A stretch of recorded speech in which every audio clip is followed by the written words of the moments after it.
My name is Xiaoqing. I'm an associate professor at the Chinese University of Hong Kong. I would like to share a story about a group of ethnic people in Mongolia who are actually doing action and changing the world and protecting our mother land, Mother Earth. Okay, this is the story that I covered, followed up for 6 years. And in Mongolia, it is very famous for sandstorm. That is, every year sandstorms over everywhere, and to Japan, Taiwan, even sometimes United States could, they said, receive the sense that it's a joke. But since 2004, a group of enterprises, business people, about 87 of them, they had a committed, declaration that they were going to donate about $100,000 each year, at least continue for 10 years. So this is the 6th year. Right now, they have developed. The group is, it's enlarged to 150, business people.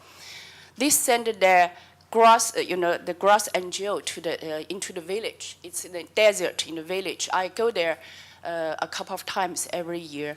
So, after the Cultural Revolution, the Chinese, communism dissolved, and so each farmer or the, a farmer, herdsman can get their sheep, from the commune and the grassland. So they get, almost how much?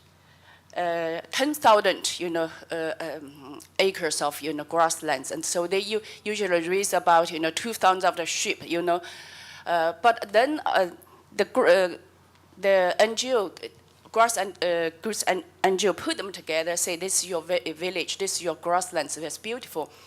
So they saw that the coverage decreased quickly for 20 years from over 60% to 30%, 20%. So when I go there, I don't see so trees, and also the grass. It's all the desert and the sands over there.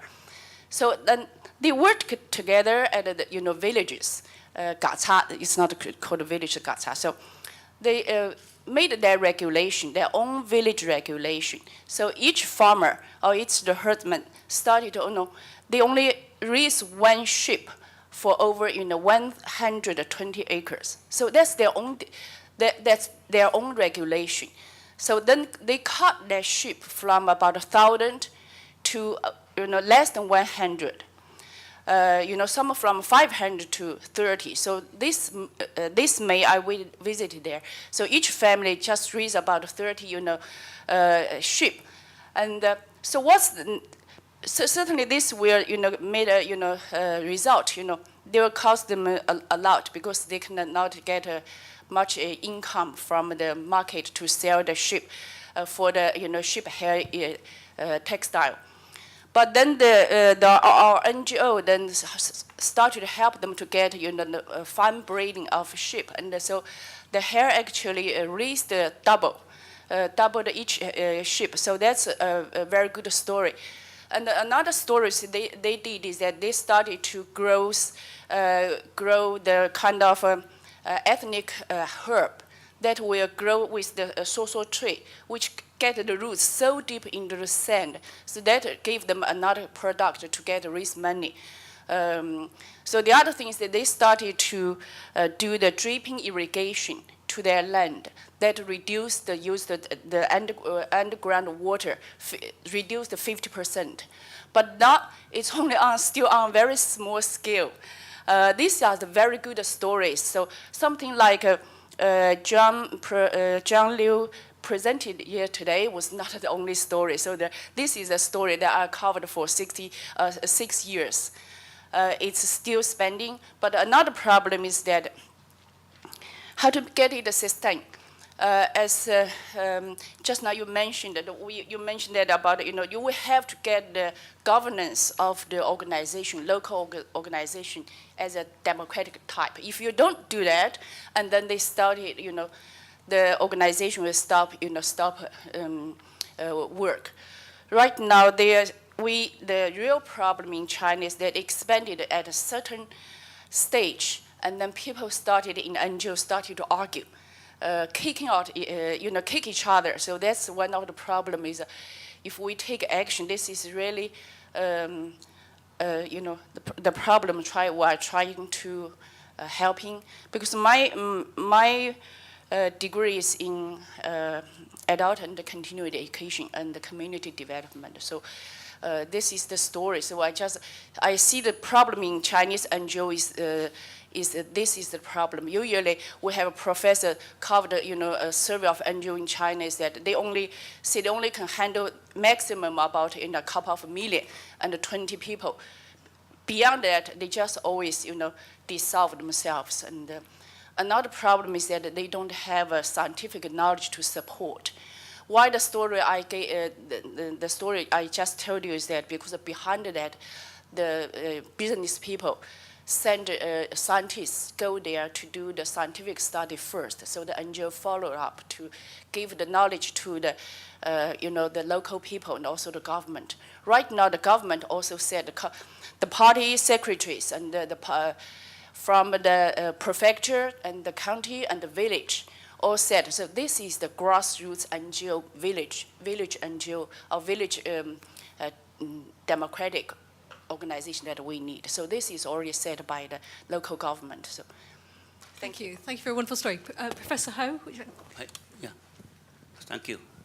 My name is Pei Senji from Chinese Academy of Sciences, Institute of Botany, based in Kunming. I'm a botanist specialized in ethnobotany. The ethnobotany is a scientific field to study human interaction with plants. The subject is trying to bridge, to establish it or to build a bridge for dialogue between the local community and the modern science and the government policymakers. Actually, it's a starting of the traditional knowledge. What I'm to share with you is based on my recent years' experience on conservation of biodiversity in the most rich biodiversity area of China, Yunnan province, northwest Lijiang, Shangri-La, and the south, Sichuan-Banna. Regarding the 2 points we discussed today here, one is about the changing of the value system. So usually the one value system is a part of the culture because we recognize the cultural diversity, then we must recognize the diversity of value systems in the world. So each group of people have its own value system. But now the value system is being changed with a very strong marketing economy driving force. The changing value in Sichuan-Banna, tropical part of Yunnan, is very, very seriously. For instance, the traditionally the Dai, the majority of the Sichuan-Banna minorities called the Dai, ethnic Dai people, have a long tradition to cultivate the fieldwood tree, which is called Cassia siamia. When the family have one child, the parents will grow 30 trees for fieldwood use of the next generation. This has been continued for several hundred years, for at least 400 years. But right now, they changed to grow rubber trees because rubber trees is high value, economic value to support their family. So before one child, 30 trees of fieldwood tree planted in the surrounding area of their houses. But right now, they plant 1 hectare of the rubber trees for their next generation. And with the increase of the rubber tree plantation in Sichuan-Banna, right now almost makes up nearly 10% of the total territory of Sichuan-Banna. So the climate changed. I have been living there for 27 years, from very beginning to establish a tropical botanical garden there as a director of the garden for many years.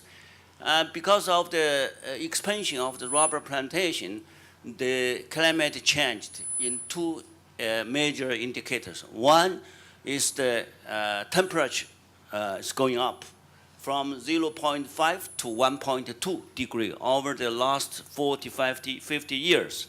And second, the decreasing of the foggy days. That means each foggy day equals to 1 to 2 millimeter rainfall precipitation. But right now, only about 1/4, even lower than 20% or 25% of the foggy days before 50 years we have. Before we have 80 days to 120 days foggy day. But right now, only 40 days foggy day. And the length of the foggy day, the timing of the foggy is reduced. So these two indicators contributed to the change of the climate in Sichuan-Banna, small area, not very big area, 20,000 square kilometer area, but it's very tropical area. If you look at the south and west and the east, all the so-called the savanna and the dry area, all called the tropical desert. But only in Sichuan-Banna, a large part of South Yunnan is a tropical, lush tropical mountain rainforest. But now this is a venue system change. And similarly, in a large part of the Yunnan, like the near Vietnam border area, the Yao people, Y-A-O, Yao. The Yao people have been traditional operating in their shifting agriculture system. They grow upland rice, they grow a number of plants in their farming field in rotating, but not clean cutting, but in rotating. But right now, they don't give up shifting agriculture, called the Sweden agriculture, replaced by banana plantation, and then pineapple production. So now they are completely relying on the economic development of this cash crop. These are the plantation agriculture, replaced the previously shifting agriculture. So now their value system completely changed. And people told me they need a mobile phone, they need a good house, they need a TV site, they need money to educate the young generations. So this is completely changed. And the driving force for this kind of value system change is marketing economy. Here, I'm not blaming marketing economy. Marketing economy is good, but marketing economy should be good guided by government policies. For the traditional culture, of the diversity of the traditional culture, government should think about how to maintain their traditional culture. So this is my point. And for the behavior change, I think it should be also guided by a certain scientific suggestions or government policy. For instance, the traditional Chinese medicine was used widely. I think more than 90% of the people in China still using, but only less than 30% of the people still completely relying on traditional medicine. This means the large population of China is relying on the modern medicine. Many of them are based on plant-based manufacturers. And this means the botanical medicine industry developed. There's a huge demanding of the energy consuming and resource consuming and a lot of waste. And local people forget about their tradition, how to use traditional medicine. So for which we are now working on Northwest Yunnan in the Tibetan area and the Lashi people area, try to revitalize the traditional medicine systems in cooperation with the traditional knowledge, medical knowledge, so supported to the herbal doctors there. So I would like to invite all of you here to find your time to visit Yunnan and to visit my project area.